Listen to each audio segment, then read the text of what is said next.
ഏതോ ഒരു ഗ്രാമത്തിൽ ആകാശും വികാസും എന്ന പേരുള്ള രണ്ട് സുഹൃത്തുക്കൾ ഉണ്ടായിരുന്നു. ആകാശ് ഒരു പാവപ്പെട്ടവനും വികാസ് പണക്കാരനുമായിരുന്നു. ഇന്നലെ അച്ഛൻ ഒരു സയൻസ് എക്സിബിഷനിൽ പോയി, എന്നിട്ട് ഈ ഭൂതക്കണ്ണാടി മേടിച്ചു. നിങ്ങളൊക്കെ വലിയ പണക്കാരല്ലേ? ജീവിതത്തിൽ നല്ല സുഹൃത്തുക്കൾ ഇല്ലെങ്കിൽ പിന്നെ ആ പണം ഉണ്ടായിട്ട് എന്ത് പ്രയോജനം? എന്നാൽ വാ, ഞാൻ ഇന്നലെ നിനക്ക് മോരും വെള്ളം മേടിച്ചു തന്നില്ലേ? ഇന്ന് നീ സമോസ മേടിച്ചതാ. എന്നാ വാ, നമുക്ക് മാർക്കറ്റിൽ പോകാം. ആകാശും വികാസും മാർക്കറ്റിലേക്ക് പോയി. അവര് നോക്കിയപ്പം കടയില് ഒരുപാട് ആൾക്കൂട്ടം ഉണ്ട്. രണ്ട് സുഹൃത്തുക്കളും കടയുടെ അടുത്തേക്ക് പോയി. ചേട്ടാ, കടയിൽ എന്താ ഇത്രയും ആൾക്കൂട്ടം? സമൂസയുടെ പുതിയ കട തുടങ്ങിയിട്ടുണ്ട്. അതിന് നല്ല രുചിയുള്ള സമൂസയാണ്. ഒരു പ്രാവശ്യം കഴിച്ച പിന്നെ എപ്പോഴും കഴിച്ചുകൊണ്ടിരിക്കണം തോന്നും. താ പണം താ, ഞാൻ 2 സമോസ മേടിക്കട്ടെ. എനിക്ക് വേണ്ട, നീ മേടിച്ചോ. എനിക്ക് വയറ്റിൽ നല്ല സുഖം തോന്നുന്നില്ല. ആകാശ് അവന് വേണ്ടി അവിടുന്ന് ഒരു സമോസ മേടിക്കുമ്പോ അപ്പോഴാണ് വികാസിന്റെ ശ്രദ്ധ സമോസ വിൽക്കുന്ന ആളുടെ അടുത്തേക്ക് പോകുന്നത്. വികാസ് സമോസ വിൽക്കുന്ന ആളെ സംശയത്തോടു കൂടിയാണ് നോക്കിയത്. ഒരുപാട് പ്രയാസപ്പെട്ടാണ് ഒരു സമോസ കിട്ടിയത്. കൊള്ളാം, ഇത്രയും രുചിയുള്ള സമോസ ഞാൻ മുമ്പേ കഴിച്ചിട്ടേ ഇല്ല. നീ ഒന്ന് കഴിച്ചു നോക്ക്. ഒരു പ്രാവശ്യം കഴിച്ചാ എപ്പോഴും എപ്പോഴും ചോദിക്കും. ഈ കടയുടെ പേരൊന്ന് നോക്കട്ടെ, നാളെ പിന്നെ വരാമല്ലോ. ആകാശ് കടയുടെ പേര് നോക്കി. കടയുടെ പേരായിരുന്നു അത്ഭുതമുള്ള സമോസ. നീ ഒരു കാര്യം ശ്രദ്ധിച്ചോ? എന്ത്? എല്ലാവരും ആ സമോസയെ കുറിച്ച് നല്ലത് മാത്രമേ പറയുന്നുള്ളൂ. അവര് പറയുന്നത് ഒരു പ്രാവശ്യം കഴിച്ചാ പിന്നെ എപ്പോഴും ചോദിച്ചോണ്ടിരിക്കുമെന്നാണ്. എനിക്ക് തോന്നുന്നത് ആ അത്ഭുതമുള്ള സമോസയിൽ എന്തോ പ്രശ്നം ഉണ്ടെന്നാ. ആ സമോസ വിൽക്കുന്ന ആളെ കണ്ടിട്ട് ഒരു സംശയം തോന്നുന്നു. നീ ആ ഡിറ്റക്റ്റീവ് നോവൽ പഠിച്ച് നിനക്ക് പ്രാന്തായെന്നാ തോന്നുന്നേ. വാ, വീട്ടിലേക്ക് പോവാം. നല്ല ഇരുട്ടായി, മഴ പെയ്യുമെന്നാ തോന്നുന്നേ. ആകാശും വികാസും അവരവരുടെ വീട്ടിലേക്ക് മടങ്ങി. അടുത്ത ദിവസം ആകാശ് ഉറങ്ങി എണീറ്റപ്പോ പെട്ടെന്ന് അവന് അത്ഭുതമുള്ള സമോസയുടെ കടയിൽ നിന്ന് ആ അത്ഭുതമുള്ള സമോസ കഴിക്കണമെന്ന് തോന്നി. ആകാശിന് പാരമ്പര്യമായിട്ട് കട്ടിലുണ്ടാക്കുന്ന പണിയായിരുന്നു. മോനെ, രാംപാൽ അദ്ദേഹത്തിന് കട്ടില് കൊടുത്തിട്ടുണ്ട്. നന്നായിട്ട് ഉണ്ടാക്കണമെന്ന് പറഞ്ഞിട്ടുണ്ട്. ശരി അച്ഛാ. ആകാശ് കട്ടിലുണ്ടാക്കാൻ തുടങ്ങി. പക്ഷെ ചെയ്യുന്ന ജോലിയിൽ ശ്രദ്ധിക്കാൻ ആകാശിനെ കൊണ്ട് ഒട്ടും പറ്റിയില്ല. അച്ഛാ, ഞാൻ സമോസ കഴിച്ചേച്ചു വരട്ടെ. ഇപ്പൊ തന്നെ വരാം. 2-3 ദിവസം ആകാശിന്റെ അച്ഛൻ അവനോടൊന്നും പറഞ്ഞില്ല. എന്നാലും ഒരു ദിവസം ആകാശ് വെളുപ്പാങ്കാലത്ത് സമോസ കഴിക്കാൻ പോകുമ്പോ അവന്റെ അച്ഛൻ അവനെ അവിടെ തടഞ്ഞു. എന്തിനാ നീ ദിവസം സമോസ കഴിക്കാൻ പോകുന്നത്? സമോസ കഴിച്ച് നീ വെറുതെ വയറ് കേടാക്കുന്നു. ഇതിനു മുമ്പൊന്നും നീ ഇത്രയും സമോസ കഴിച്ചിട്ടില്ലല്ലോ. പക്ഷെ കഴിഞ്ഞ 2-3 ദിവസമായിട്ട് നീ പറയുന്നതൊന്നും കേൾക്കുന്നില്ല. ഇന്ന് നീ ഏതായാലും കഴിക്കാൻ പോകുന്നില്ല. പക്ഷെ അച്ഛാ, സമൂസ കഴിച്ചില്ലെങ്കിൽ എനിക്കിനി ജീവിക്കാൻ പറ്റില്ല. പോകാതിരിക്കാൻ വേണ്ടി ആകാശിന്റെ അച്ഛൻ ആകാശിന്റെ കയ്യെ കയറി പിടിച്ചു. പക്ഷെ എന്നിട്ടും ആകാശ് നിന്നില്ല. നാട്ടുകാരെ, എന്റെ മകന് ഭ്രാന്ത് പിടിച്ചു. അവനെ തടയാൻ നിങ്ങൾ എന്നെ ഒന്ന് സഹായിക്കണം. ആകാശിന്റെ അച്ഛൻ ആകാശിന്റെ കയ്യെ കയറി പിടിച്ചു. ആകാശിന്റെ അച്ഛനെ വേറൊരാള് പിടിച്ചു. എന്നിട്ട് അയാളെ വേറൊരാളും കൂടെ പിടിച്ചു. രണ്ടാമത്തെ ആളെ മൂന്നാമതും, മൂന്നാമത്തെ ആളെ നാലാമതും, അങ്ങനെ ഒരു മനുഷ്യ ചങ്ങല ഉണ്ടാക്കി.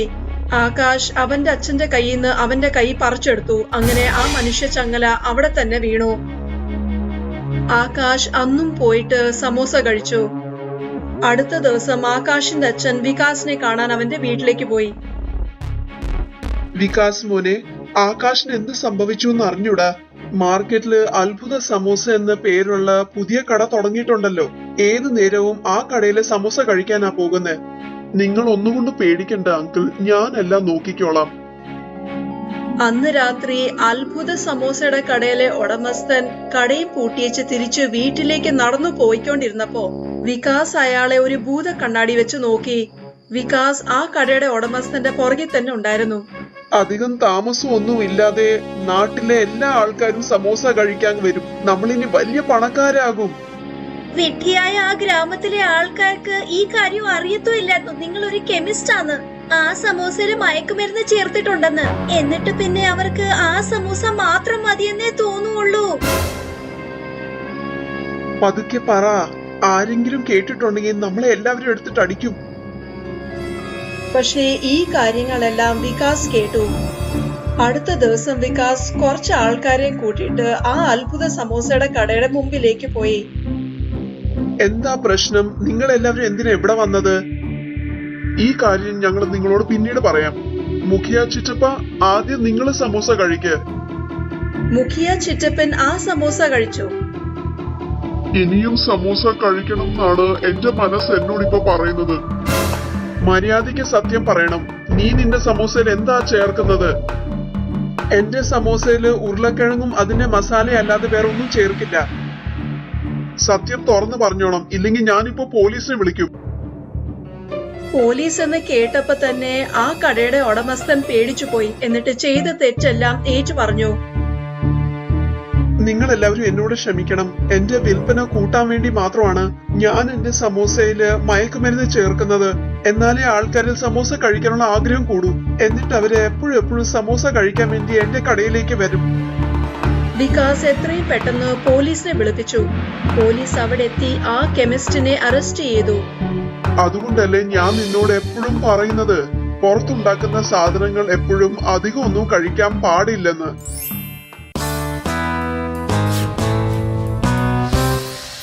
ഒരു ഗ്രാമത്തിൽ ബബ്ലു എന്ന പേരുള്ള ഒരു ചെറുക്കനുണ്ടായിരുന്നു. ബബ്ലു ഒരു അനാഥയായിരുന്നു. അവൻ ഗ്രാമത്തിലെ ആട്, പശു, കാളയെല്ലാം മയക്കാൻ കൊണ്ടുവരുന്നു. അതിനു പകരം ഗ്രാമത്തിലെ എല്ലാവരും വീട്ടിലെ ആഘോഷത്തിന് വേണ്ടി അവനെ വീട്ടിൽ വിളിച്ച് ആഹാരവും മുട്ടായും കൊടുക്കുമായിരുന്നു. മധുരം കഴിച്ച ബബ്ലു ഒരുപാട് സന്തോഷിക്കുമായിരുന്നു. എന്നിട്ട് പശുക്കളെ മേയ്ക്കാൻ പോകുമ്പോ കാട്ടിനകത്തിരുന്ന് ഓടക്കുഴൽ വാഴിക്കുമായിരുന്നു. ഒരു ദിവസം ഗ്രാമത്തില് ബസന്ത് പഞ്ചമിയുടെ ആഘോഷമായിരുന്നു. ആ ദിവസം ബബ്ലുവിന് കഴിക്കാൻ ഒരുപാട് മിഠായി കിട്ടി. ബബ്ലു കാട്ടിനകത്തിരുന്ന് ആ മിഠായി കഴിക്കുമ്പോ ആ സമയത്ത് പ്രായമായ ഒരു മനുഷ്യൻ ബബ്ലുവിന്റെ അടുത്തെത്തി. മോനെ, 4 ദിവസമായിട്ട് ഒരു സാധനം കഴിച്ചിട്ടില്ല. ഭയങ്കരമായിട്ട് വിശക്കുന്നുണ്ട്. കഴിക്കാനായിട്ട് എന്തെങ്കിലും തരുമോ? ബബ്ലു കയ്യിലിരുന്ന പാതി മുട്ടായി ആ പ്രായമായ മനുഷ്യന് കൊടുത്തു. ആ പ്രായമായ മനുഷ്യൻ ആ മുട്ടായി കയ്യിലെടുത്തപ്പോ അയാള് വനത്തിലെ ഒരു ദൈവമായിട്ട് മാറി. നീ നല്ല കുട്ടിയാണ് ബബ്ലു. നീ കഴിക്കേണ്ടത് പോലും ആലോചിക്കാതെ അതിന്റെ പകുതി എനിക്ക് തന്നില്ലേ? എനിക്ക് വളരെ സന്തോഷമായി. നിനക്ക് ഞാൻ 4 സാധനങ്ങൾ തരാം. അത് നിന്റെ കഷ്ടകാല സമയത്ത് ഉപകാരപ്രദമായിരിക്കും. ആ ദൈവം ബബ്ലുവിന് 3 കൊട്ട കൊടുത്തു. ആദ്യത്തെ കൊട്ടയില് കാറ്റുണ്ട്, രണ്ടാമത്തെ കൊട്ടയില് വെള്ളമുണ്ട്, മൂന്നാമത്തെ കൊട്ടയില് തീയുണ്ട്. അങ്ങനെ പറഞ്ഞ് വനത്തിലെ ദൈവം അപ്രത്യക്ഷപ്പെട്ടു. അവരെന്റെ അടുത്ത് പറഞ്ഞപ്പോ 4 സാധനങ്ങളെന്നല്ലേ പറഞ്ഞത്? പക്ഷേ ഇതിപ്പോ 3 ഉള്ളൂ. ആ, കുഴപ്പമില്ല. കയ്യിലിരുന്ന ബാക്കി മധുരം ഒന്നും ബബുലിനെ കൊണ്ട് തിന്നു തീർക്കാൻ കഴിഞ്ഞില്ല.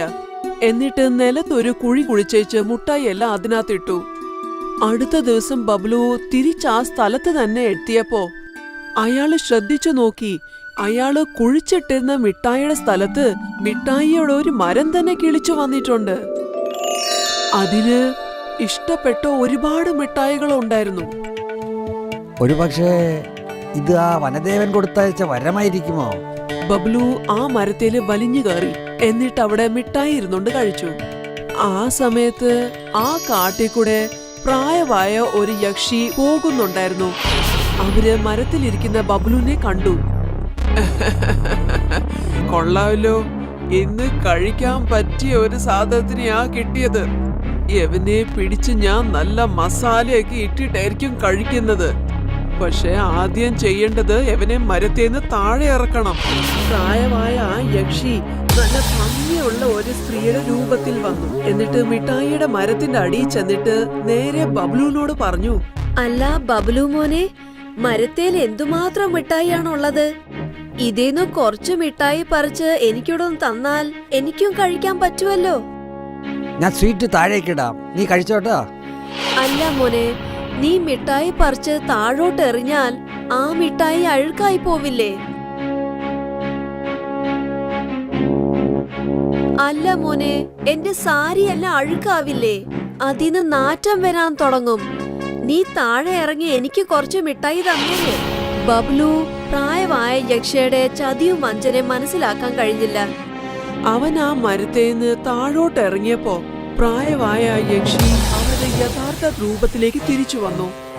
എന്നിട്ട് ബബ്ലുവിനെ ഒരു ചാക്കിനകത്തിട്ട് അവരങ്ങ് കെട്ടി. ചാക്കിനകത്തിട്ട് കെട്ടിയ ബബ്ലുവിനെ തോളത്തും വെച്ച് അവര് നേരെ അവരുടെ വീട്ടിലേക്ക് പോയി. നോക്ക് ചന്ത, നമുക്ക് ഇന്ന് രാത്രി കഴിക്കാൻ വേണ്ടിയുള്ള ആഹാരം ഞാൻ ഇതിനകത്ത് കൊണ്ടുവന്നു. ആദ്യം അതിന്റെ കയ്യും കാലും കെട്ടി പിന്നെ അതിന്റെ പെടലി മുറിച്ചാ മതി. എന്നിട്ട് അതിനെ നല്ലോണം വേവിക്കണം, നല്ല മസാലയൊക്കെ ചേർത്തിട്ട്. ഞാനിപ്പോ കുളിച്ചേച്ചിങ് വരാം. പ്രായമായ ആ യക്ഷി കുളിക്കാൻ അവിടുന്ന് പോകുന്നു. ആ പെങ്കൊച്ച് ആ ചാക്ക് തുറക്കുമ്പോ അതിനകത്തിരിക്കുന്നത് ബബ്ലു എന്ന പേരുള്ള നല്ല ഭംഗിയുള്ള ഒരു ചെറുക്കനായിരുന്നു. ബബ്ലുവിനെ ആ അവസ്ഥയിൽ കണ്ടപ്പോ പെങ്കൊച്ചിന് വിഷമം തോന്നി. രണ്ടുപേരും പരസ്പരം കുറച്ചു നേരം സംസാരിച്ചു. ഈ യക്ഷി എന്റെ ആരുമല്ല. ഒരുപാട് വർഷം മുമ്പേ ഇവര് ഗ്രാമത്തിൽ നിന്നും എന്റെ അമ്മയെ കൊണ്ടുവന്നു. ഞാൻ ആ സമയത്ത് എന്റെ അമ്മയുടെ ഗർഭത്തിലായിരുന്നു. ഇവിടെ തന്നെയാണ് ഞാൻ ജനിച്ചത്. ഈ യക്ഷി എന്റെ അമ്മയെ വലിച്ചു കയറി തിന്നു. എന്നിട്ട് എന്നെ ഇവിടെ ഒരു അടിമയായിട്ടാണ് വെച്ചിരിക്കുന്നത്. എന്നെ കൊണ്ട് ഇവര് അവരുടെ വീട്ടിലെ ജോലിയെല്ലാം ചെയ്യിപ്പിക്കും. ബബ്ലുവും ചന്തയും കൂടെ ഒരുമിച്ച് യക്ഷിയുടെ വീട്ടിൽ നിന്ന് ഒളിച്ചോടാൻ നോക്കും. കുളിച്ച് വന്ന ആ യക്ഷി നോക്കിയപ്പോ അവിടെ ചന്തയും ബബ്ലുവും രണ്ടുപേരെയും കാണാനില്ല. അപ്പൊ രണ്ടുപേരും ഒരുമിച്ച് ഇവിടുന്ന് ഓടിപ്പോയി.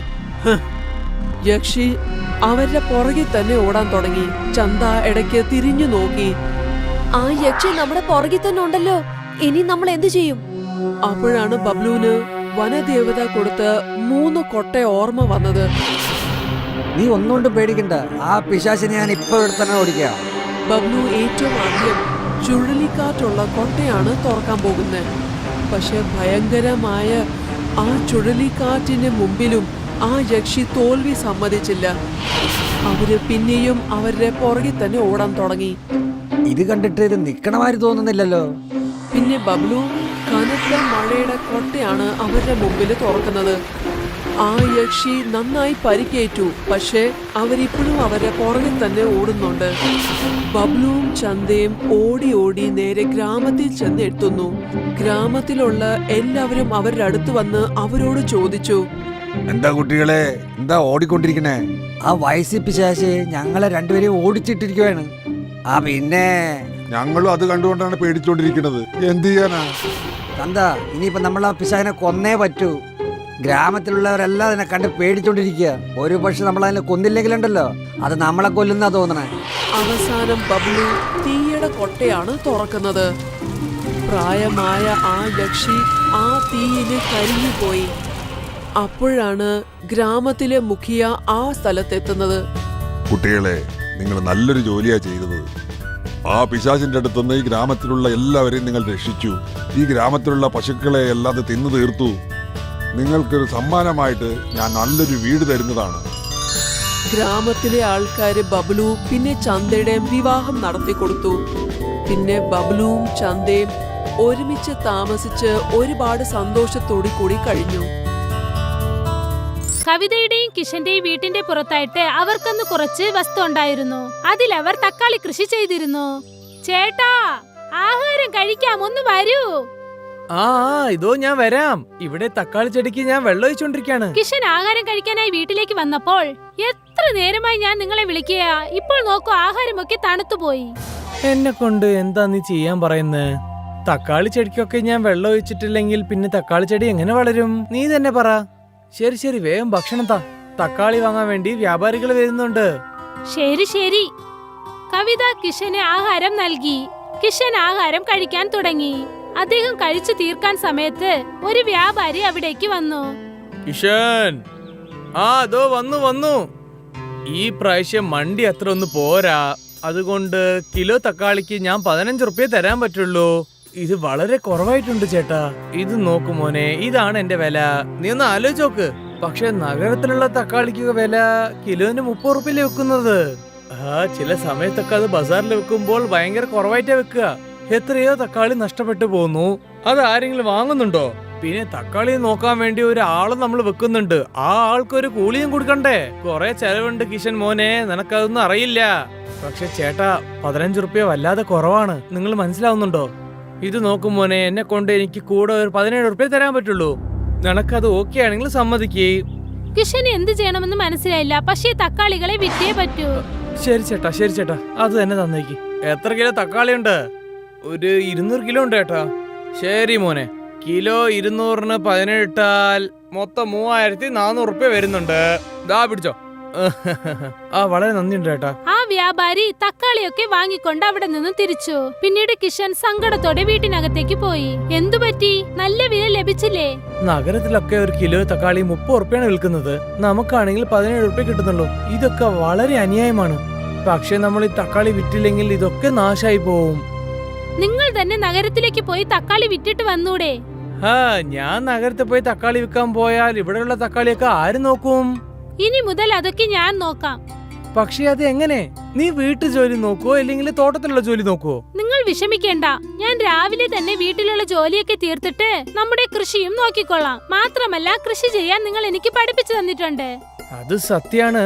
പക്ഷേ നമ്മളെ കൊണ്ട് പറ്റുവോ? ശ്രമിച്ചു നോക്കാമല്ലോ. അതെ. പിന്നീട് അവർ തീരുമാനിച്ചു. അതായത് കവിത തക്കാളി കൃഷി ശ്രദ്ധിക്കാമെന്നും പിന്നെ കിഷൻ നഗരത്തിലുള്ള മാർക്കറ്റിൽ ചെന്ന് തക്കാളി വിൽക്കാമെന്നും. ഒരാഴ്ചക്ക് ശേഷം വീണ്ടും തക്കാളി വിളഞ്ഞു. പിന്നീട് കിഷൻ തക്കാളിയൊക്കെ ഒരു ടെമ്പോയിലാക്കി. ഇന്ന് ആദ്യ ദിവസമാണ്. എല്ലാം നന്നായി നടക്കണമെന്ന് ഞാൻ പ്രാർത്ഥിക്കുന്നു. എല്ലാം ശരിയാകും, വിഷമിക്കാതെ പോകൂ. കിഷൻ ട്രക്കും എടുത്തുകൊണ്ട് തിരിച്ചു. അവിടെ മാർക്കറ്റിലേക്ക് ചെന്നതും അവൻ തന്റെ ടെമ്പോയിൽ തന്നെ തക്കാളി വിൽക്കാൻ തുടങ്ങി. വരൂ വരൂ, പുതിയ പറിച്ച തക്കാളിയാണ്. എല്ലാരും വരൂ, തക്കാളി വാങ്ങാൻ വരൂ. നല്ല ഫ്രഷ് തക്കാളിയാണ്. വരൂ വരൂ. കിലോ 30 റുപ്യുള്ളൂ. കിലോന് 30 റുപ്യുള്ളൂ. കിലോ 30 രൂപയാണോ? അതെ ചേച്ചി. മറ്റുള്ള കടകളിലൊക്കെ 35 രൂപയാ കിലോ. ഞാൻ നിന്നോട് തന്നെ വാങ്ങിച്ചോളാം. എനിക്ക് 2 കിലോ താ. എനിക്ക് 2 കിലോ. അതെ അതെ, എനിക്കും 1 കിലോ. കുറച്ചു സമയത്തിനകം തന്നെ കിഷന്റെ ടെമ്പോയുടെ മുൻപിൽ കൂട്ടമായി കസ്റ്റമേഴ്സ് വന്നു. 4 മണിക്കൂറിനകം തന്നെ അദ്ദേഹത്തിനോട് ബാക്കി കുറച്ച് തക്കാളിയേ ഉണ്ടായിരുന്നു. തക്കാളിയുണ്ടോ? വെറും 4 കിലോ ഉള്ളു മോളെ. 4 കിലോ. എല്ലാം ഞാൻ തന്നെ വാങ്ങിക്കൊള്ളാം. സിറ്റിയിലുള്ളവർക്ക് നല്ല ഫ്രഷായ തക്കാളി കുറഞ്ഞ വിലയിൽ കിട്ടിയതും എല്ലാരും അത് വാങ്ങിക്കൊണ്ടു പോയി. എന്നിട്ട് കിഷൻ ടെമ്പോയുമായി തിരിച്ചു വീട്ടിലേക്ക് എത്തി. കിഷൻ ടെമ്പോക്കാരന് 1000 രൂപ കാശ് നൽകി. ഇവിടെ നോക്ക് കവിത, ഇന്നത്തെ ദിവസം വളരെ അടിപൊളിയായിരുന്നു. എല്ലാ തക്കാളിയും വിറ്റോ? എല്ലാം ഞാൻ വിറ്റ് കഴിഞ്ഞു. മൊത്തം 280 കിലോ തക്കാളിക്ക് ഞാൻ 7500 ആണ് കാശ് കിട്ടിയത്. 1000 റുപ്യ ഞാൻ ടെമ്പോക്കാരനും കൊടുത്തു. ബാക്കിയുള്ള 6500 നമുക്കാണ്. ഇന്നത്തെ ദിവസം അടിപൊളി തന്നെ. ഞാൻ നിങ്ങളോട് അപ്പോഴേ പറഞ്ഞില്ലേ? ഒന്ന് ഞാൻ നന്നായിട്ട് മനസ്സിലാക്കി. സിറ്റിയിലുള്ള പെണ്ണുങ്ങളൊക്കെ തക്കാളി നല്ല ചോപ്പുള്ളത് മാത്രമേ എടുക്കുന്നുള്ളൂ. അങ്ങനെയാണെങ്കിൽ തക്കാളി വീണ്ടും നന്നായിട്ട് വളരാൻ നമ്മൾ എന്തെങ്കിലും ചെയ്തല്ലേ പറ്റൂ. യൂട്യൂബിൽ തപ്പി നോക്കാം. എന്തെങ്കിലും തപ്പിയാൽ നന്നായിട്ട് കിട്ടും. കിഷൻ യൂട്യൂബിൽ സെർച്ച് ചെയ്ത് നോക്കി. അപ്പോൾ അദ്ദേഹത്തിന് ഒരു വീഡിയോ കിട്ടി. അപ്പൊ തക്കാളി ചെടിയിൽ ഈ പൗഡർ ഇടണം അല്ലേ? പക്ഷെ ഇതെവിടെ കിട്ടും? സിറ്റിയിൽ പോയി തപ്പിയാൽ എന്തായാലും കിട്ടും. നാളെ തന്നെ നഗരത്തിലേക്ക് പോയി ഇത് വാങ്ങിക്കൊണ്ടുവരൂ. ശരി. അടുത്ത ദിവസം വീണ്ടും കിഷൻ നഗരത്തിലേക്ക് പോയി. എന്നിട്ട് ആ ഫെർട്ടിലൈസർ വാങ്ങി. ചേട്ടാ, ഇതുകൊണ്ട് ഒരു തീങ്ങും വരില്ലല്ലോ. ഇത് നോക്കൂ, അധിക അളവിൽ നിങ്ങൾ ഇടാൻ പാടില്ല. പാക്കറ്റിൽ എത്ര അളവ് ഇട്ടിട്ടുണ്ടോ ആ അളവില് നിങ്ങൾ ഇടാൻ പാടുള്ളൂ. ശരി ചേട്ടാ. കിഷൻ ആ കെമിക്കൽ ഫെർട്ടിലൈസർ വാങ്ങിക്കൊണ്ട് തന്റെ വീട്ടിലേക്ക് വന്നു. കവിത അദ്ദേഹത്തിന് വേണ്ടി കാത്തിരിക്കുകയായിരുന്നു. ഇതാ മോളെ കെമിക്കൽ ഫെർട്ടിലൈസർ. കടക്കാരൻ എന്താ പറഞ്ഞ വെച്ചാൽ നിനക്ക് എത്ര ആവശ്യമോ അത്ര ആവശ്യം നമ്മൾ ഇടാൻ പാടുള്ളൂ. അതിന്റെ കൂടെ നമ്മൾ ഇടാൻ പാടില്ല. ഈ കെമിക്കൽ ഫെർട്ടിലൈസർ കൊണ്ട് തക്കാളിയൊക്കെ നല്ല വലുതായിട്ട് വളരുന്ന പറയുന്നത്. അതായത് അതിന്റെ അളവും വലുതാകുമെന്നോ? അതെ. നല്ല കാര്യമാണ്. അടുത്ത ദിവസം കിഷൻ അവൻ തന്നെ ആ കെമിക്കൽ ഫെർട്ടിലൈസർ തന്റെ വയലിൽ തെളിച്ചു. ഇത് നോക്കു കവിത, നമ്മുടെ തോട്ടത്തിലുള്ള തക്കാളിക്ക് വെറും 2 കൈപ്പിടി മാത്രം ഫെർട്ടിലൈസർ മതി കേട്ടോ നീ. ശരി, ഞാൻ ഓർമ്മ വെച്ചോളാം. ഫെർട്ടിലൈസർ അടിച്ച കുറച്ചു ദിവസത്തിനകം തന്നെ ചെടികളിൽ നല്ല ചുവന്ന വലിയ തക്കാളി കായ്ക്കാൻ തുടങ്ങി. ഈ കെമിക്കൽ ഫെർട്ടിലൈസർ യഥാർത്ഥത്തിൽ അത്ഭുതമാണ് ചേട്ടാ. ഇത് നീ കണ്ടില്ലേ? ഇതിനു മുമ്പേക്കാളും ഇത്രയും വലിയ തക്കാളി വളർന്നത്. ഏകദേശം 350 കിലോ തക്കാളിയാണ് ഉണ്ടാക്കിയത്. അല്ല ദൈവമേ, ഇതുകൊണ്ട് നമുക്ക് ഒരുപാട് ലാഭം കിട്ടുമല്ലേ? ശരി, ഞാൻ നഗരത്തിലേക്ക് പോവുക. ഇതൊക്കെ വിൽക്കണ്ടേ? നീ ഫെർട്ടിലൈസർ വെള്ളത്തിൽ മിക്സ് ചെയ്തിട്ട് വേഗം തെളിച്ചു വിട്. പക്ഷേ അളവ് മാത്രം നീ നോക്കണേ. തീർച്ചയായും. കിഷൻ തക്കാളിയൊക്കെ ടെമ്പോയിൽ കയറ്റി നഗരത്തിലേക്ക് തിരിച്ചു. മറുവശത്തെ കവിത ഫെർട്ടിലൈസർ വയലിൽ തെളിക്കണം. 2 കൈപ്പിടി ഉപയോഗിച്ചപ്പോൾ ഇത്രയും വലിയ തക്കാളിയോ? എന്നാൽ നമുക്ക് 3 കൈപ്പിടി ഉപയോഗിക്കാം. അപ്പോൾ വീണ്ടും അധികം കിട്ടും. കവിത 3 കൈപ്പിടി അളവിൽ കെമിക്കൽ ഫെർട്ടിലൈസർ വെള്ളത്തിൽ കലക്കി തക്കാളി ചെടികളിൽ തെളിച്ചു വിട്ടു. അടുത്ത പ്രാവശ്യം കിട്ടിയ തക്കാളിയൊക്കെ ആദ്യത്തെക്കാളും കുറച്ച് വലുതായിരുന്നു. വാവ്, വളരെ അത്ഭുതം തന്നെ. പിന്നീട് എന്തായി? ഓരോ പ്രാവശ്യവും കവിത അധികമായി ഫെർട്ടിലൈസർ വെള്ളത്തിൽ കലക്കി ചെടികളിൽ അടിക്കാൻ തുടങ്ങി. നമ്മൾ കുറച്ചു ദിവസം കെമിക്കൽ ഫെർട്ടിലൈസർ യൂസ് ചെയ്യാനേ പാടില്ല. പക്ഷെ എന്തുകൊണ്ടാ? കാരണം അധികമായിട്ട് കെമിക്കൽ ഫെർട്ടിലൈസർ ഉപയോഗിക്കുന്നുണ്ട് ചെടിക്കും മണ്ണിനും വളരെ ആപത്താണ്. ഇതിൽ എന്താ തെറ്റുള്ളത്? നമുക്ക് ഇത് കാരണം നല്ല വരുമാനം കിട്ടുന്നില്ലേ? കവിത, ആവശ്യത്തിന് ഏറെ സാധനം വാങ്ങിയാൽ അത് അതിനാള് ആപത്താണ്. നീ അടുത്ത 2 വളച്ചലിന് ഇത് കെമിക്കൽ ഫെർട്ടിലൈസർ യൂസ് ചെയ്യാൻ പാടില്ല. ശരി ചേട്ടാ, നിങ്ങൾ പറഞ്ഞാൽ ശരിയായിരിക്കും. കവിത കിഷനോട് ശരിയെന്ന് പറഞ്ഞു. പക്ഷെ അവളുടെ മനസ്സിൽ നിന്നും അത്യാഗ്രഹം പോയതേ ഇല്ല. അതുകൊണ്ട് കവിത കിഷൻ എത്ര വട്ടം പറഞ്ഞിട്ടും കേൾക്കാതെ ചെടികൾക്കൊക്കെ കെമിക്കൽ ഫെർട്ടിലൈസർ അടിക്കാൻ തുടങ്ങി. അടുത്ത പ്രാവശ്യവും തക്കാളിയൊക്കെ വലുതായി തന്നെ വിളഞ്ഞു. അത് കണ്ടിട്ട് കിഷന് വല്ലാതെ അതിശയം തോന്നി. ഈ തക്കാളി എങ്ങനെ ഇത്രയും വലുതായി വളർന്നത്? നീ കെമിക്കൽ ഫെർട്ടിലൈസർ വല്ലതും ഉപയോഗിച്ചോ? പറയൂ നീ. ഇല്ല, ഞാൻ മരുന്ന് തെളിച്ചില്ല. ഒരുപക്ഷെ ആദ്യം ഇട്ട കെമിക്കൽ കൊണ്ടായിരിക്കും. അങ്ങനെയുണ്ടാവും. കവിത കിഷനോട് കള്ളം പറഞ്ഞുകൊണ്ട് തന്നെ ചെടികൾക്ക് കെമിക്കൽ ഫെർട്ടിലൈസർ ഇട്ടുകൊണ്ടേയിരുന്നു. കവിതയുടെ മനസ്സിൽ കൂടുതൽ കാശ് ഉണ്ടാക്കാനുള്ള ആഗ്രഹം ഉണ്ടായിരുന്നു. കുറച്ചു മാസങ്ങൾ എല്ലാം നന്നായിരുന്നു. പക്ഷേ പതുക്കെ ചെടികളൊക്കെ വാടാൻ തുടങ്ങി. അയ്യോ, എന്തു പറ്റി? ഇതിനൊക്കെ എന്താണ് സംഭവിച്ചത്? ഇന്നലെ വരെ നന്നായിരുന്നല്ലോ. എനിക്ക് തോന്നുന്നു കെമിക്കൽ ഫെർട്ടിലൈസർ കൊണ്ടാണ് സംഭവിച്ചത്. ഞാൻ ഈ ചെടിയൊക്കെ എടുത്ത് മാറ്റിക്കേളാം. നമുക്ക് ഇവിടെ പുതിയ ചെടി വെക്കാം. പിന്നെ ഇത് മൊത്തം വയലിൽ നാശാക്കി കളയും. ശരി ചേട്ടാ. കിഷൻ ആ വാടിയ ചെടികളൊക്കെ പറിച്ചിട്ട് അവിടെ വീണ്ടും നല്ല ചെടികൾ നട്ടു. പക്ഷെ അടുത്ത ദിവസം ആ ചെടിയും നശിച്ചുപോയി. എന്റെ ദൈവമേ, എന്തിനാ ഇങ്ങനെ സംഭവിക്കുന്നത്? എന്തുകൊണ്ടാ ഈ ചെടിയൊക്കെ ഇങ്ങനെയായത്? എനിക്കറിയില്ല. ഞാൻ ഈ മണ്ണ് നോക്കുന്ന സയന്റിസ്റ്റിനെ വിളിച്ചിട്ട് വരാം. കിഷൻ തൊട്ടടുത്തുണ്ടായിരുന്ന ഓഫീസിൽ നിന്നും ഒരു സയന്റിസ്റ്റിനെ വീട്ടിലേക്ക് വിളിച്ചുകൊണ്ടുവന്നു. ഇത് കണ്ടില്ലേ, ഇന്നലെയാണ് ഞങ്ങൾ ഈ ചെടി വെച്ചത്. ഇപ്പൊ എല്ലാം തന്നെ കെട്ടുപോയി. ഞാൻ ഈ മണ്ണൊന്ന് പരിശോധിച്ച് നോക്കട്ടെ. സയന്റിസ്റ്റ് അവിടെ നിന്നും കുറച്ച് മണ്ണെടുത്തു. അദ്ദേഹം ആ സാമ്പിൾസ് പരിശോധിച്ചു നോക്കിയപ്പോൾ ആ മണ്ണിൽ ആവശ്യത്തിന് അധികമായ കെമിക്കൽ ഉണ്ടായിരുന്നു. നിങ്ങളുടെ മണ്ണൊക്കെ കെട്ടുപോയിട്ടുണ്ട്. നിങ്ങൾ ആവശ്യം കൂടിയും ഫെർട്ടിലൈസർ ഉപയോഗിച്ചിട്ടുണ്ട്. നിങ്ങളുടെ മണ്ണിൽ മുഴുവനും കെമിക്കൽസ് മാത്രമേ ഉള്ളൂ. ഇനി ഈ മണ്ണിൽ ചെടി വളരെയില്ല. ദയവായിട്ട് ബാക്കിയുള്ള ചെടിയിൽ നിങ്ങൾ ഈ കെമിക്കൽസ് ഉപയോഗിക്കരുത്. നിങ്ങൾ സൂക്ഷിക്കണം. ഇത് കേട്ടതും കിഷനും കവിതയ്ക്കും വല്ലാതെ ആശ്ചര്യമായി പോയി. ഇതെല്ലാറ്റിനും കാരണം ഞാനാണ്. നിങ്ങൾ പറഞ്ഞിട്ട് കേൾക്കാതെ ഞാനാണ് കെമിക്കൽ യൂസ് ചെയ്തത്. കവിതയുടെ അത്യാഗ്രഹം കാരണം നല്ല വിളവ് തരുന്ന ഒരു ഭൂമി മരുഭൂമിയായി മാറി. ഒരുപക്ഷെ കെമിക്കൽ ഉപയോഗിക്കാതെ അവർ വ്യവസായം ചെയ്തിരുന്നെങ്കിൽ വരുമാനം കുറവായിരുന്നേനെ. പക്ഷെ അവരുടെ കൃഷിപ്പാടം വളമുള്ളതായും അവരുടെ സന്തോഷം വലുതായും ഇരുന്നേനെ. ജയ്സൽമീർ എന്ന സ്ഥലത്ത് ഒരു ടൂറിസ്റ്റ് പ്ലേസിൽ സമീർ തന്റെ അമ്മയോടൊപ്പം ഒരു കുടിലിൽ ജീവിച്ചുകൊണ്ടിരുന്നു. അവന് തന്റെ അച്ഛനെ നഷ്ടപ്പെട്ടതിനു ശേഷം അവൻ ഒരുപാട് കഷ്ടപ്പെട്ടാണ് ജീവിച്ചുകൊണ്ടിരുന്നത്. കാലം പോകുന്തോറും സമീർ മെല്ലെ മെല്ലെ വളരാനും തുടങ്ങി. സമീർ ഇപ്പോൾ 15 വയസ്സായ പയ്യനായതും, അമ്മേ, ഈ ലോകത്ത് നമുക്ക് വേറെ ആരുമില്ലേ? നമ്മളെ കാണാൻ ഒരു ബന്ധുക്കളും വരുന്നില്ല. ആരും നമ്മളെ വിളിക്കുന്നുമില്ല. മോനെ, ഇരിക്കാനായി ഒരുപാട് പേരുണ്ട്. പക്ഷെ അതൊക്കെ വെറും പറയാൻ മാത്രം. എല്ലാവരും പറയുന്ന പോലെ സന്തോഷത്തിൽ എല്ലാവരും ഉണ്ടാകും, പക്ഷെ കഷ്ടത്തിൽ ആരും ഉണ്ടാകില്ല. അമ്മേ, എന്റെ എല്ലാ ഫ്രണ്ട്സും പറയും എനിക്ക് ഈ ലോകത്തിൽ ആരുമില്ലെന്ന്. നീ ഒരു അനാഥയാണെന്ന്. ഇല്ല മോനെ, നിനക്ക് വേണ്ടി ഞാനില്ലേ. നീ വിഷമിക്കണ്ട. നമുക്ക് നല്ല കാലം പെട്ടെന്ന് തന്നെ വരും. അപ്പൊ നീ അവർക്ക് തീർച്ചയായും മറുപടിയും പറയും. അതെ അമ്മേ, അമ്മ പറഞ്ഞത് ശരിയാ. ചമ്പ വീടുകളിൽ പണിയെടുത്ത് 2 നേരത്തെ ഭക്ഷണമാണ് സമ്പാദിക്കുന്നത്. സമീർ ഇത് കണ്ട് ഒരുപാടധികം കഷ്ടപ്പെടും. പിന്നെ ഒരു ദിവസം അവൻ നദിക്കരയിലിരുന്ന് ആലോചിച്ചു കൊണ്ടിരുന്നു. അപ്പോഴാണ് അവൻ വഞ്ചിയിൽ യാത്ര ചെയ്യുന്നവരെ കണ്ടത്. അപ്പൊ അവനും ഈ ജോലി ചെയ്ത് പൈസ സമ്പാദിക്കണമെന്ന് കരുതി. അങ്കിൾ, എനിക്കും ഈ വഞ്ചി തുഴയണം. കുറച്ച് പണമുണ്ടാക്കണം. അങ്ങനെയാണെങ്കിൽ പുതിയ വഞ്ചി വാങ്ങി തുഴയും മോനെ. അങ്കിൾ, ഈ വഞ്ചി വാങ്ങാൻ എത്ര രൂപ ചിലവ് വരും? ഒരുപാടൊന്നും ആകില്ല മോനെ. ഒരു 20,000 രൂപയാകും. നീ വാങ്ങ്. അങ്കിൾ, ഈ വില വളരെ കൂടുതലാണ്. ഇത്രയും പണം ഞാൻ എവിടെ നിന്നുണ്ടാക്കും? താങ്കൾ എന്നെ സഹായിക്കാമോ? താങ്കളുടെ വഞ്ചിയിൽ തന്നെ ഞാൻ കുറച്ചുനാൾ ജോലി ചെയ്യാം. അങ്ങനെ പണമൊക്കെ കൂട്ടിവെച്ച് ഞാൻ സ്വന്തമായി വഞ്ചി വാങ്ങാം. സമീർ ഇങ്ങനെ പറഞ്ഞതും ആ വഞ്ചി ഓടിക്കുന്ന ആൾ ഒരുപക്ഷെ സമീറിനെ പഠിപ്പിച്ചാൽ അവന്റെ വ്യാപാരത്തിന് നഷ്ടം വരുമെന്ന് കരുതി. അതുമല്ലാതെ അവനൊരു ചെറുപ്പക്കാരൻ. അവൻ വളരെ പെട്ടെന്ന് പണിയെടുത്ത് ഒരുപാട് പൈസ സമ്പാദിക്കും. പിന്നെ എന്റെ വഞ്ചിയിൽ ആരും കയറില്ല. അങ്ങനെ ചിന്തിച്ചുകൊണ്ട് അവൻ പറഞ്ഞു, ആ നീ ഇപ്പോഴും ഒരു കൊച്ചുകുട്ടിയാ, നിനക്ക് തുഴയാൻ പറ്റില്ല. അതിന് ആദ്യം നീ നീന്തൽ പഠിക്കണം. അതുവരെ വേറെ ജോലി നോക്ക്. അതോടൊപ്പം വഞ്ചി വാങ്ങാനും ശേഖരിക്കേ. ശരി അങ്കിൾ. സമീർ അയാൾ പറയുന്നത് കേട്ട് വീട്ടിലേക്ക് പോയി. പിന്നെ അടുത്ത ദിവസം തന്റെ ഫ്രണ്ട്സിനോട് എല്ലാ കാര്യവും പറഞ്ഞു. അവൻ തന്റെ വീട്ടിലെ അവസ്ഥയെക്കുറിച്ചും പറഞ്ഞു. അവൻ തന്റെ കൂട്ടുകാരോട് എന്തെങ്കിലും ജോലിയുണ്ടോ എന്നും അന്വേഷിച്ചു. അപ്പൊ രൂപേഷ് എന്ന പയ്യൻ ഇങ്ങനെ പറഞ്ഞു, ഇവിടെ നോക്ക്, ഒരു ഈസിയായ ജോലിയുണ്ട്. വരുന്ന ടൂറിസ്റ്റുകളോട് ഈ സ്ഥലത്തെ കുറിച്ച് പറഞ്ഞു കൊടുക്കണം. ആ ജോലി നല്ല ഈസിയാണോ? അതെ, ഞാൻ പറഞ്ഞത് സത്യമാ. എന്റെ ചേട്ടനും ഈ ജോലിയാണ് ചെയ്യുന്നത്. വാ, ചേട്ടന് ഞാൻ കാണിച്ചു തരാം.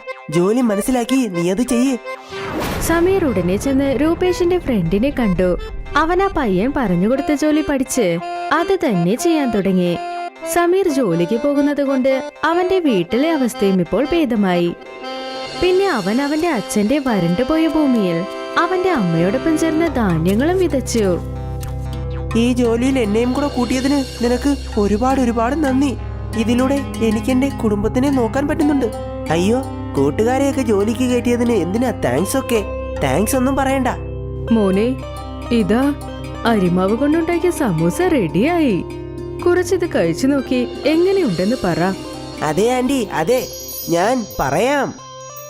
രൂപേഷ് ചമ്പ ചെയ്ത സമൂസ കഴിച്ചു. ആ സമൂസ കഴിച്ചു കഴിഞ്ഞും അവൻ വിരലുകൾ നക്കിക്കൊണ്ടേയിരുന്നു. പിന്നെ ഒരുപാട് തവണ ചോദിച്ചു വാങ്ങി സമൂസ കഴിച്ചു. അതോടൊപ്പം പറഞ്ഞു, ആന്റി, സമൂസ നല്ല രുചിയായിട്ട് ഉണ്ടാക്കിയിട്ടുണ്ട്. ഞാൻ ഇതുപോലെ ഒരു സമൂസ, അതും അരി കൊണ്ടുണ്ടാക്കിയത് കഴിച്ചിട്ടേ ഇല്ല. അതെ അതെ, എന്റെ അമ്മയുടെ കയ്യിൽ മാജിക് ഉണ്ട്. ആന്റി, ഞാൻ പോയിട്ട് വരാം. ആന്റി എന്നും ഇനി ഇതുപോലുള്ള സമൂസ എനിക്ക് ഉണ്ടാക്കി തരണം കേട്ടോ. ശരി മോനെ, തീർച്ചയായും. പിന്നെ അടുത്ത ദിവസം അവൻ ജോലിക്ക് പോയപ്പോൾ അവിടെ ചുറ്റിക്കാണാൻ വന്ന ടൂറിസ്റ്റിന് ഒരുപാട് വിശന്നു. അവൻ സമീറിനോട് ഹോട്ടലിനെ കുറിച്ച് അന്വേഷിച്ചു. സമീർ അദ്ദേഹത്തെ ഹോട്ടലിലേക്ക് കൊണ്ടുപോയി. അവിടെ മുഴുവനും അരി കൊണ്ടുണ്ടാക്കിയ ഐറ്റംസ് ആയിരുന്നു. അത് അവർക്ക് ഇഷ്ടപ്പെട്ടതേയില്ല. അപ്പ ടൂറിസ്റ്റ് പറഞ്ഞു, ഹേ മാൻ, തനിക്ക് ഞങ്ങളെ നല്ല ഫുഡ് കിട്ടുന്ന ഇടത്തേക്ക് കൊണ്ടുപോകാൻ പറ്റുമോ? എനിക്ക് അരി കൊണ്ടുള്ള സിമ്പിൾ ഫുഡാണ് കഴിക്കേണ്ടത്. സമീറിന് സമൂസയെ കുറിച്ച് ഓർമ്മ വന്നു. അവൻ ഉടനെ അമ്മയെ ഫോൺ വിളിച്ച് സമൂസയും ചട്നിയും തയ്യാറാക്കി വെക്കാൻ പറഞ്ഞു. അമ്മേ, ഞാൻ 2-3 പേരെ വിളിച്ചുകൊണ്ട് വരാം. അമ്മ സമൂസ ഉണ്ടാക്കി വെക്കണം. സമീർ പറഞ്ഞതുപോലെ അവന്റെ അമ്മ അരിമാവ് കൊണ്ടുണ്ടാക്കിയ സമൂസ റെഡിയാക്കി. പിന്നെ അത് വളരെ ഭംഗിയായി തന്നെ റെഡിയാക്കുകയും ചെയ്തു. അപ്പോഴാണ് സമീർ ടൂറിസ്റ്റിനോടൊപ്പം അവിടേക്ക് വന്നത്. അവന്റെ അമ്മ അവർക്ക് സമൂസകൾ കൊടുത്തു. നീ ഞങ്ങളെ എവിടേക്കാണ് കൂട്ടിക്കൊണ്ടുവന്നത്? ഞങ്ങൾ ഇതുപോലെയുള്ള സ്ഥലങ്ങളിലൊന്നും ഇരുന്ന് കഴിക്കാറേ ഇല്ല. സോറി സാർ, നിങ്ങൾ ഒന്നോർത്തും വിഷമിക്കണ്ട. ഇത് എന്റെ വീടാണ്. നിങ്ങൾ ഒരു തവണ എന്റെ അമ്മയുണ്ടാക്കിയ സമൂസ കഴിച്ചു നോക്കൂ. അപ്പോൾ നിങ്ങൾ ഇങ്ങനെ ഒന്നും പറയില്ല. എന്തെങ്കിലും സംഭവിച്ചാൽ ഞാൻ ഏറ്റു. അതെ, നിങ്ങൾക്ക് ഇഷ്ടപ്പെട്ടെങ്കിൽ മാത്രമേ ഞങ്ങൾക്ക് പൈസ തന്നാൽ മതി. നിങ്ങൾക്ക് ഇഷ്ടപ്പെട്ടില്ലെങ്കിൽ പൈസ തരേണ്ട ആവശ്യവുമില്ല. ഓക്കെ, നിങ്ങൾ ഇത്രയും പറയുന്നത് കൊണ്ട് ഞാൻ ഇത് കഴിക്കാം. നോക്കട്ടെ എങ്ങനെയുണ്ടെന്ന്. സമീറും ചമ്പയും പറഞ്ഞത് കേട്ട് ആ ടൂറിസ്റ്റ് സമൂസകൾ കഴിച്ചു. പിന്നെ ആ സമൂസകൾ ആ പ്ലേറ്റിലുണ്ടായിരുന്ന 2 ചട്നിയോടൊപ്പവും കഴിച്ചു. അത് കഴിച്ചതും അവർ വളരെ സന്തോഷപ്പെട്ടു. അവർ വീണ്ടും ഒരുപാട് സമൂസകൾ കഴിച്ചു. Wow, what an awesome samosa. Yeah, definitely, നീ പറഞ്ഞത് സത്യമാണ്. അവർ സമൂസകൾ കഴിച്ച് അവരെ അഭിനന്ദിച്ചു. പിന്നെ സമൂസയ്ക്കായ ചിലവിനേക്കാളും ഒരുപാട് പൈസ കൊടുത്ത് ഇങ്ങനെ പറഞ്ഞു, നിങ്ങൾ ഇവിടെ ഒരു സമൂസ കട ഉണ്ടാക്കൂ. നിങ്ങൾക്ക് നല്ല ഇൻകം ഉണ്ടാക്കാം. ഉറപ്പായും സാർ, ഉറപ്പായും. താങ്കൾ പറഞ്ഞതുപോലെ തന്നെ ചെയ്യാം. ആ ടൂറിസ്റ്റ് പറഞ്ഞത് മനസ്സിൽ ചിന്തിച്ച് സമീറിന്റെ അമ്മയും ചേർന്ന് ഒരു സമൂസ വ്യാപാരം തുടങ്ങി. പിന്നെ വളരെ പെട്ടെന്ന് തന്നെ അവരുടെ കട ഫേമസ് ആവുകയും ചെയ്തു. അവിടെ ചുറ്റുമുള്ളവർക്കും പിന്നെ ടൂറിസ്റ്റിന് പോലും അവരുടെ സമൂസ ഒരുപാട് ഇഷ്ടപ്പെട്ടു. അമ്മേ, അമ്മ ഡിസൈൻ ചെയ്ത ആ റിംഗ് റോൾ സമൂസ ഒരുപാട് ആൾക്കാർ അംഗീകരിക്കുന്നുണ്ട്. ഇങ്ങനെ പുതിയ പുതിയ ഡിസൈൻസിൽ സമൂസ ഉണ്ടാക്കൂ. ഇത് കാരണം ജനങ്ങൾ നമ്മുടെ കടയിൽ വന്ന് ഒരുപാട് കഴിക്കും. സമീർ പറഞ്ഞതുകൊണ്ട് അവന്റെ അമ്മ ഒരുപാട് ഡിസൈനുകൾ സമൂസ ചെയ്യാൻ തുടങ്ങി. അതുകൊണ്ട് അതിന് വളരെ ഡിമാൻഡും കൂടിയിരുന്നു. അതുണ്ടാക്കാൻ വേണ്ടി അവർ ഒരുപാട് പേരെ പണിക്കും നിർത്തി. ഇപ്പൊ അവരുടെ സമൂസ വളരെ ദൂരങ്ങൾക്ക് പോലും പോകുമായിരുന്നു. ഇപ്പൊ അവർക്ക് ഒരുപാട് വരുമാനവും കിട്ടി തുടങ്ങി. ഇത് അറിഞ്ഞുകൊണ്ട് മീഡിയക്കാർ വന്ന് അവരുടെ ഇന്റർവ്യൂ എടുത്തു. അതുകൊണ്ട് അവർ നാട് മൊത്തം വളരെ ഫേമസ് ആയി. ഇത് കണ്ട് അവരുടെ ബന്ധുക്കൾ പോലും അവരുടെ ബന്ധം കൂടാൻ വന്നു. സമീർ പഴയ കാര്യങ്ങളെല്ലാം മറന്ന് എല്ലാവരോടൊപ്പവും ഒരുമിച്ചു. പാഠം: സുഖത്തിൽ എല്ലാവരും ഉണ്ടാകും, പക്ഷെ ദുഃഖത്തിൽ ആരും ഉണ്ടാകില്ല.